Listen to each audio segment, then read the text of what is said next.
الحمد لله نحمده ونستعينه ونستغفره ونؤمن به ونتوكل عليه ونعوذ بالله من شرور أنفسنا ومن سيئات أعمالنا من يهده الله فلا مضل له ومن يضلل فلا هادي له ونشهد أن لا إله إلا الله وحده لا شريك له ونشهد أن سيدنا سندنا نبينا ومولانا محمدا عبده ورسوله أما بعد فأعوذ بالله من الشيطان الرجيم بسم الله الرحمن الرحيم لقد كان لكم في رسول الله أسوة حسنة وقال النبي صلى الله عليه وسلم من أحب سنتي فقد أحبني ومن أحبني كان معي في الجنة أو كما قال النبي صلى الله عليه وسلم صدق الله العظيم وصدق رسوله النبي الكريم ونحن على ذلك لمن الشاهدين والحمد لله رب العالمين.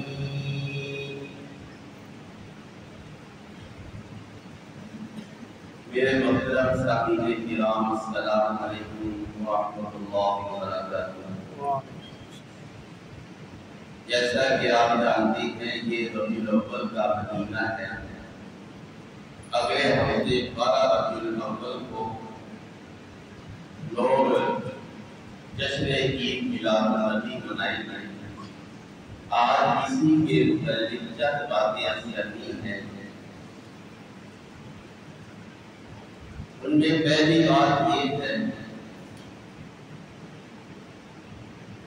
کہ نبی علیہ السلام کی محبت ہمارے ایمان کا حصہ ہے اور آپ صلی اللہ علیہ وسلم سے منسوب کوئی بات ہو، کوئی شہر ہو، کوئی سنت ہو، ہمیں اس سے محبت ہے.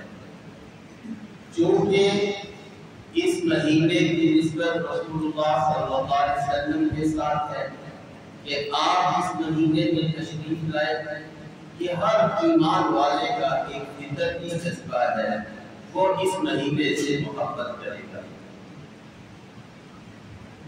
جب محبت رسول ایمان کی جان ہے اور صحابہ کرام رضوان اللہ علیہم اجمعین کی زندگیوں میں غور کرنے سے پتہ چلتا ہے کہ ان لوگوں نے اپنی جان، اپنا مال، اولاد رسول اکرم صلی اللہ علیہ وسلم کی محبت کا نچھاور بنایا.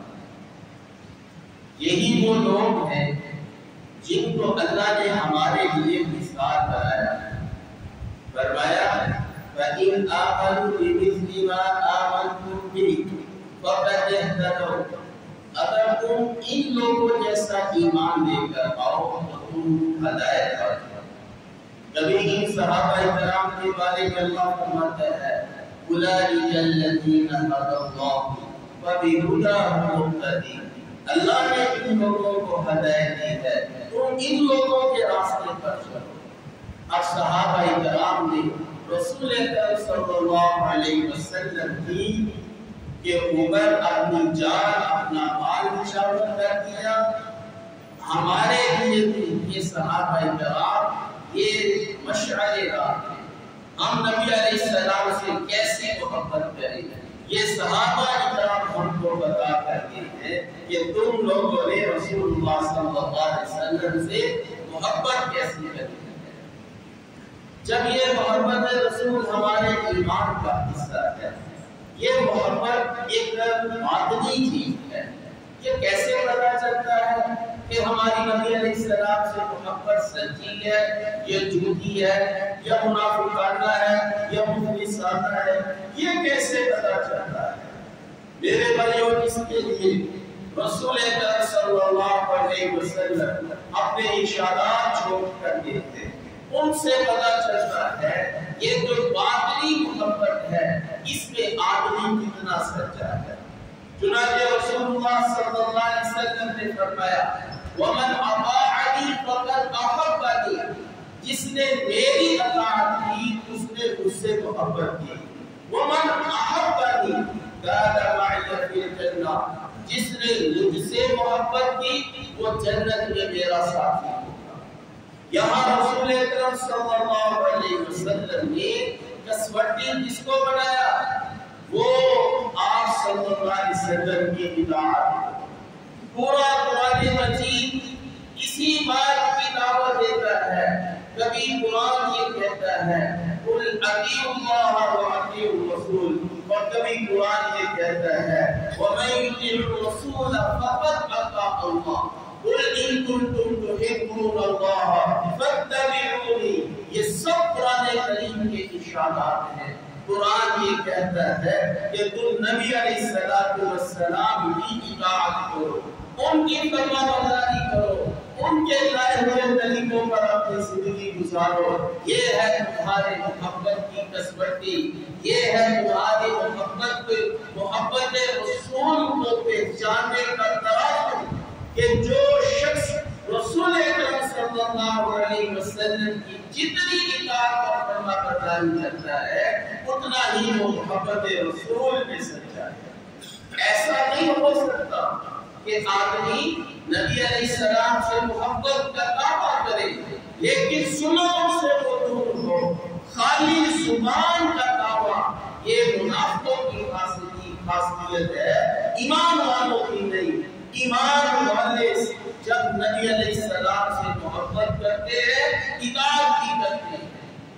چنانچہ ایک شاعر نے بڑی خوبصورت بات کہی، فرمایا اَتَعْصِي الرَّسُولَ وَتُظْهِرُ حُبَّهُ وَهَذَا لَأَمْرِي فِي الْقِيَاسِ بَدِيعُ وَلَوْ كَانَ حُبَّكَ لَصَادِقًا لَأَطَعْتُهُ إِنَّ الْمُحِبَّ لِمَن يُحِبُّ مُطِيعُ۔ فرمایا کہ تم رسول کی مخالفت کرتے ہو اور محبت رسول کے دعوے کرتے ہو۔ هَذَا لَأَمْرِي فِي الْقِيَاسِ بَدِيعُ، خدا کی قسم میری عمر کی قسم یہ قیاس و نقل کے بالکل خلاف ہے۔ لو كان حبك صادقا لأطعته، اگر تیری محبت رسول اللہ صلی اللہ علیہ وسلم سے سچی ہوتی لأطعته تو تم اس کی اطاعت کرتے۔ یہ ہے محبت رسول۔ کیوں؟ اس لیے کہ ضابطہ یہ ہے ان المحب لمن يحب مطیع، آدمی جس سے محبت کرتا ہے وہ اس کی اطاعت کرتا ہے۔ صحابہ کرام کی ساری زندگیوں کا مطالعہ دیکھیں، کسی نے محبت رسول کے نعرے نہیں لگائے لیکن اطاعت رسول میں ہر شامل ہوا ہوا ہے۔ اتنی اطاعت جس کی کوئی انتہا نہیں۔ ایک دفعہ رسول اللہ صلی اللہ علیہ وسلم ایک جہاد سے تشریف واپس لے کر آ رہے تھے۔ آپ نے ایک نظر لشکر پر ڈالی تو پتہ چلا کہ سواریوں کے اوپر سرخ رنگ کی چادریں بڑی بڑی ہوئی ہیں۔ آپ صلی اللہ علیہ وسلم نے ان کی بات ارشاد فرمائی، میں دیکھ رہا ہوں تمہارے اندر سرخی غالب آتی جا رہی ہے، ہر جگہ سرخ چادر سرخی کو غالب دیکھ رہا ہوں۔ یہ آپ نے ارشاد فرمانا تھا۔ صحابہ کرام اتنی تیزی سے ان چادروں کو اتارنے کے لیے دوڑے کہ گھوڑے کو اونٹ بھٹکنے لگے۔ ایک سیکنڈ کا بھی وقفہ نہیں کیا کہ اللہ کے نبی صلی اللہ علیہ وسلم کو یہ عمل ناپسند ہو اور صحابی اس کے اوپر ایک سیکنڈ بھی پہن دے۔ حاشا وکلا، یہ ان کی زندگیوں کے اندر نہیں تھا۔ ایک دفعہ صلی اللہ علیہ وسلم راستے سے گزرے تو پوچھا یہ مکان کس کا ہے؟ ڈبل سٹوری مکان بنا ہوا ہے۔ فرمایا یہ فلاں صحابی رسول کا ہے۔ آپ صلی اللہ علیہ وسلم خاموش ہوتے، وہ کہیں آئے تو انہوں نے سلام کیا، آپ نے اگنور کر دیا، آپ نے منہ کیا، اپنے دوستوں سے پوچھنے لگے آج کیا بات ہے؟ میں رخ انور کے اوپر کچھ ناگواری کے اثرات دیکھ رہا ہوں۔ دوستوں نے بتایا آج آپ کے گھر کے قریب سے گزرے تھے تو آپ نے یہ پوچھا تھا یہ مکان کس کا ہے؟ بس اتنی بات آپ نے پوچھی تھی، ہم نے کہہ دیا تمہارا مکان ہے۔ فرمایا وہ اللہ کے نبی کو میرا مکان پسند نہیں آیا ہوگا، فوراً کے اور اس مکان کو ملیا میٹ کر دیا۔ اور پھر کسی عرصے کے بعد رسول اکرم صلی اللہ علیہ وسلم کا وہاں سے گزر ہوا، آپ نے پوچھا یہاں ایک مکان بنا ہوا تھا، فرمایا ایسے ایسے واقعہ پیش آیا، آپ نے ناگواری کا اظہار فرمایا تو ہم نے بتا دیا، آپ کے مکان کے بارے میں پوچھا تھا تو آپ صلی اللہ علیہ وسلم نے فرمایا ہر امانت انسان کے اوپر وبال ہوتی ہے الا یہ کہ جو ضرورت کی امانت اس کے لیے بنائی جائے، یہ بات ارشاد فرمائی۔ اور یہ دیکھیے صحابی رسول نے مکان کھڑا کر یہ بھی نہیں کہہ دیا اللہ کے نبی نے آپ کی محبت میں مکان کو گرا دیا ہے، بتایا بھی نہیں ہے، اور بس یہ سمجھا کہ شاید اللہ کے نبی کی ناگواری کی یہ وجہ ہو اور انہوں نے مکان بھی گرا دیا۔ صحابہ کرام کی زندگیاں ایسے ہوتی تھی۔ آپ صلی اللہ علیہ وسلم ایک دفعہ منبر پر تشریف فرما تھے، کچھ لوگ کھڑے تھے، آپ نے فرمایا ادریس بیٹھ جاؤ۔ عبداللہ بن مسعود ابھی چھٹیاں اتار رہے کی جگہ پر تھے، دور تھے، کانوں میں آواز پڑ گئی بیٹھ جاؤ۔ عبداللہ بن مسعود ادھر ہی بیٹھ گئے، اللہ کے نبی کی نظر پڑی، فرمایا عبداللہ تو ادھر ہی بیٹھ گئے۔ عرض کیا یا رسول اللہ آپ کی آواز کانوں تک پہنچی، بیٹھ جاؤ۔ میں وہی بیٹھ گیا، ایک قدم بھی آگے نہیں اٹھایا۔ یہ ہے اطاعت رسول۔ جب رسول اللہ صلی اللہ علیہ وسلم کی ایسی اطاعت کی جائے پھر محبت پیچھے رہ جاتی ہے۔ اصل چیز یہ ہے کہ ہم نبی علیہ السلام کی اطاعت اور فرما برداری کریں۔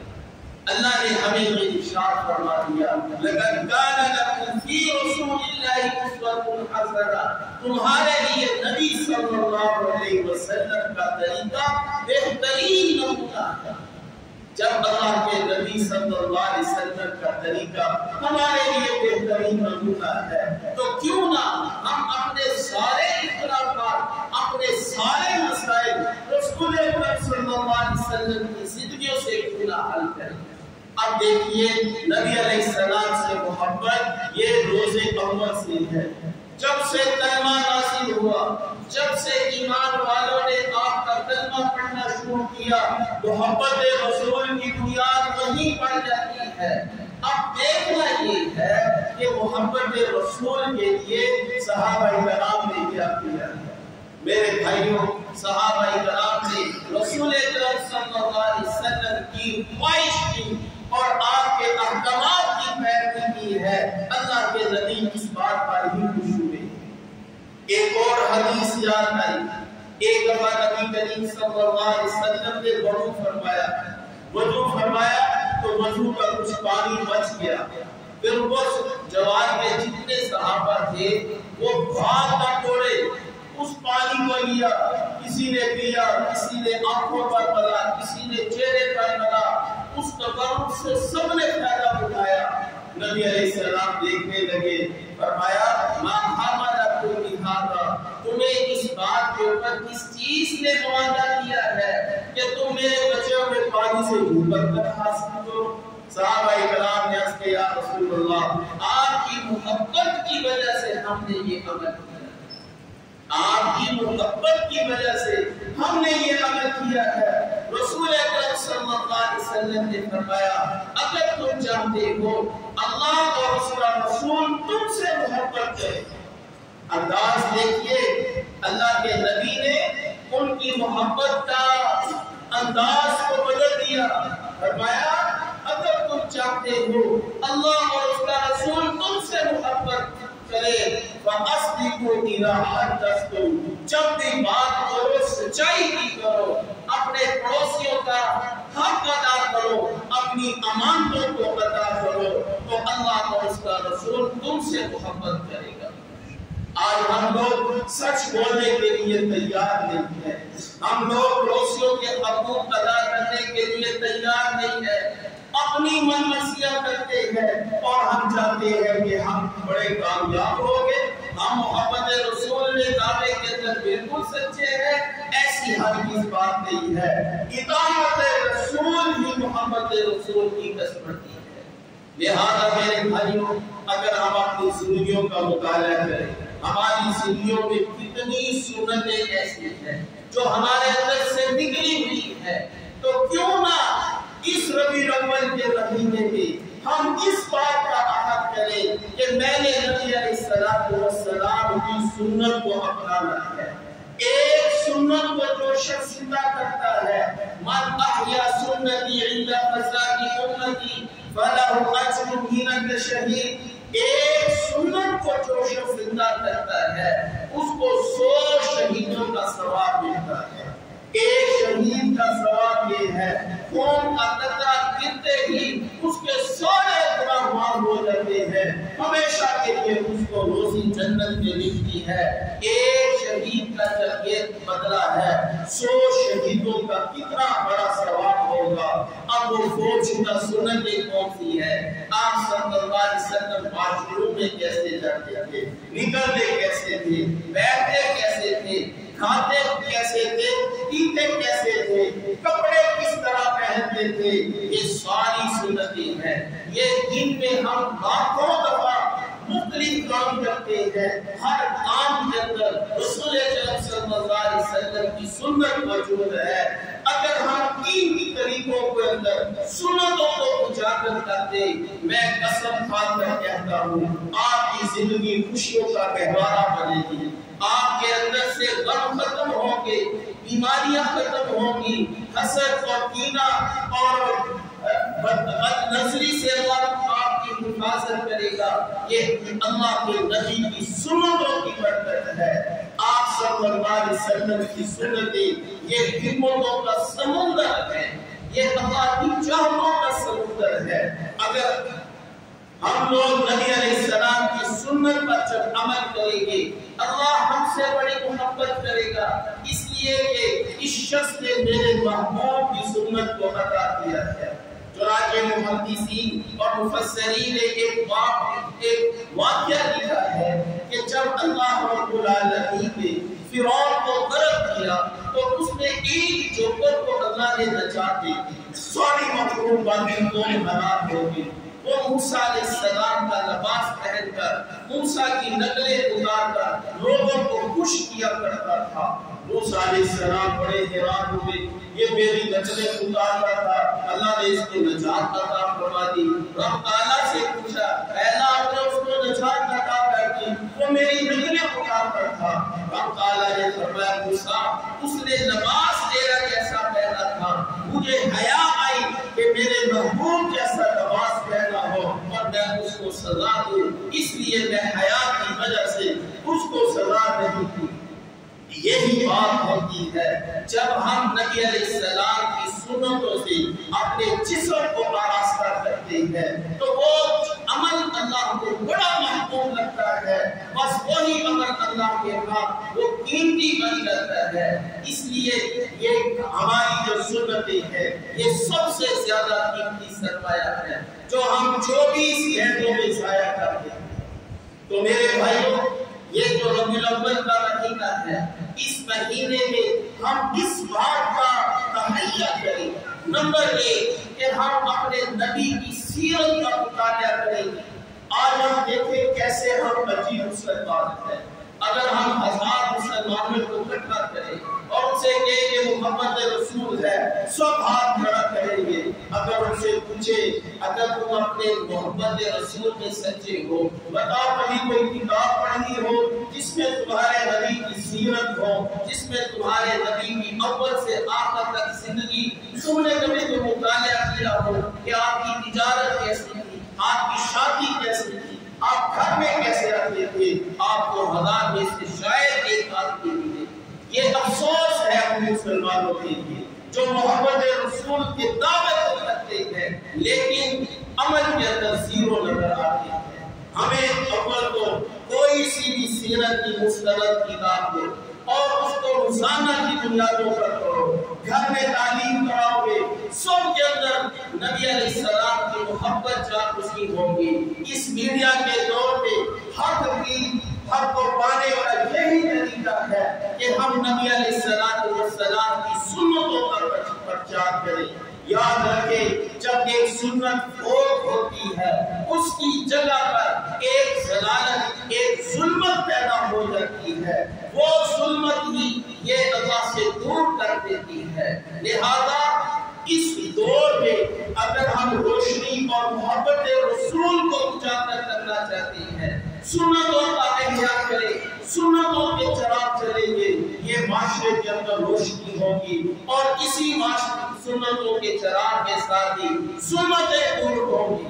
میں آپ سے ایک بات کہتا ہوں، اگر امت یہ سنتوں کے اوپر آ جائے، نبی علیہ السلام کے طریقوں پر آ جائے، میں یقین سے کہتا ہوں یہ باطل گھٹنے دے کر یہ اسلام کے اندر داخل ہوگا، یہ باطل اپنی موت مر جائے گا، اس لیے کہ ایک ایک سنت کے اندر اللہ نے بڑی طاقت رکھی ہے۔ ہمارے تبلیغ کے حضرات جب کہیں جاتے ہیں، مل کر کھانا کھاتے ہیں، اذان دیتے ہیں، ایک غیر مسلم آیا کہنے لگا میں تمہیں ایک بات بتاؤں، یہ کہ تم کوئی دعوت بھی نہ دو، یہ مل کر بیٹھ کر کھانا کھانا زمین پر یہ ہمیں اتنا اچھا لگتا ہے، تمہیں دیکھ کر ہمیں سکون آ جاتا ہے۔ اگر تم ہمارے ملک میں ایسے کرتے رہے لوگ تمہیں دیکھ کر ہی مسلمان ہو جائیں گے۔ حقیقت بھی ایسے ہے، ہماری سنتوں کے اندر نبی کی سنتوں میں اللہ نے یہ تاثیر رکھی ہے، باطل گھٹنے دیکھ کر اسلام کے اندر داخل ہوگا، باطل اپنی موت مر جائے گا، اللہ اسلام والوں کو ترقی دے گا، اس لیے کہ سنت اللہ کو بڑی محبوب ہوتی ہے اور یہی سنت یہ ہمارے لیے راہ نجات ہے۔ لہذا یہ ربیع الاول کے مہینے میرے بھائیوں اپنے اندر سنتوں کا احیاء کریں، نبی علیہ السلام کی سیرت کو پڑھیں، اور یہ جو آج کل 12 ربیع الاول کے عنوان پر گلیوں کو سجانا، بازاروں کو سجانا، یہ بڑی کثرت ہو رہی ہے، یہ بات یہ اب غیروں کے ہاتھ سے نکلتی چلی جا رہی ہے، یہ ہمارے دین کا حصہ نہیں۔ میرے بھائیوں میں کوئی غیر مسلم دیکھی یہ مسلمان کیا کر رہے ہیں، کیا یہ ہے ان کے نبی کی تعلیمات؟ تو ہمارے نبی کو کتنا دکھ ہوگا، میرے نام کے اوپر یہ لوگ ایسے کر رہے ہیں، گانا بجانا ہے اور بازاروں کو آباد کرنا ہے۔ اگر نبی کی سنت ہوتی، مسئلے آباد ہوتی، بازار میں رونق ہوتے، آپ صلی اللہ علیہ وسلم نے فرمایا احب البلاد الی اللہ مساجدها وابغض البلاد الی اللہ اسواقها۔ اللہ کے نزدیک سب سے بہترین جگہ وہ اللہ کی مساجد ہوتی ہے اور بازار اللہ کی سب سے مقدس ترین جگہ وہ شہر کے بازار ہوتے ہیں۔ اب دیکھیں شیطان نے اپنی شیطانی کا جال چلتے ہوئے بازاروں کو سجا دیا ہے، حالانکہ ہمارے نبی بازاروں کو سجانے کے لیے نہیں آئے، گلیوں کو سجانے کے لیے نہیں آئے، یہ پہاڑیاں بنانے کے لیے نہیں آئے تھے، ہمارے نبی کو دین کو لے کر آئے تھے۔ آپ نے شیب ابی طالب میں 3 سال کی آپ نے جفا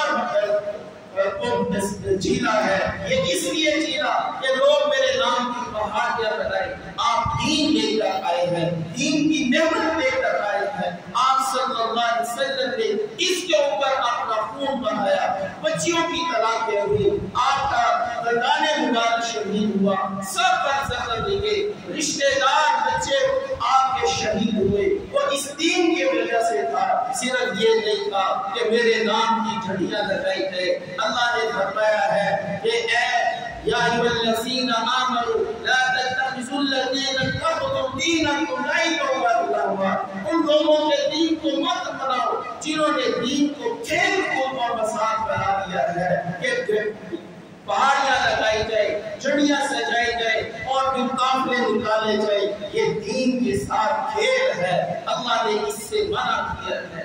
میرے بھائیوں، یہ ہمارے دین کا کسی دور کے اندر بھی حصہ نہیں رہا، اس لیے ان محفلوں سے تو آپ بچیں، اس لیے کہ یہ محبت رسول نہیں ہے۔ اگر محبت رسول ہوتی ابو بکر صدیق ضرور مناتا، عمر ضرور مناتا، عثمان اور علی ضرور مناتے۔ یہ چاروں خلفائے راشدہ جنہوں نے اپنا تن من جان نبی پر نچھاور کر دیا، ان کی زندگیوں میں یہ ضرور ہوتا۔ اگر یہ کرتے تو ہم بھی یہ ضرور کرتے۔ لہذا میرے بھائیوں، یہ جو جلسے جلوس ہے یہ 7ویں ہجری کی ابتدا ہے۔ ہمارے گلنا والے نے سب سے پہلے شیران باغ میں ایک شخص نے ان جلوس کی ابتدا کی ہے۔ یہ ہمارا دین نہیں ہے، ہمارا سنت عمل نہیں ہے۔ لہذا ان محفلوں سے بچتے ہوئے آپ سنت کو اپناتے، سنت کو زندہ کریں گے، یہ ظلمت خود بخود دور ہو جائے گی۔ اس لیے کہ ساتھ یہ ہے جب روشنی آتی ہے ظلمت دور ہو جاتی ہے، اور جب روشنی چلی جائے ظلمت آواز نہ بن جاتی ہے۔ آج سنتوں کی دوری کی وجہ سے یہ ظلمتیں ہمارے اوپر آ گئی ہے، ان کا حل سنت کی آواز کا ہی سے ہے۔ اللہ سے دعا ہے کہ اللہ ہم سب کو سنت رسول پر قائم رہنے کی توفیق نصیب فرمائے۔